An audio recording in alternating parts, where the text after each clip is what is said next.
Ada pimpinan. Oleh karena itu Bapak sudah serahkan, kami ambil dulu.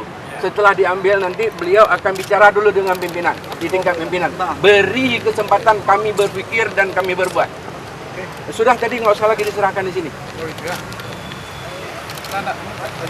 Oke, gitu aja. Saya pikir.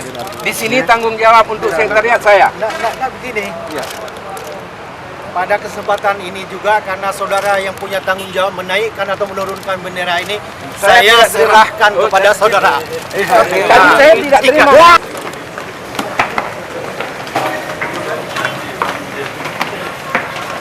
Astagfirullahaladzim.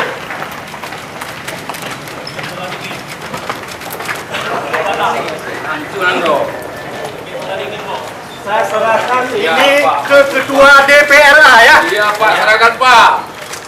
Serahkan aja.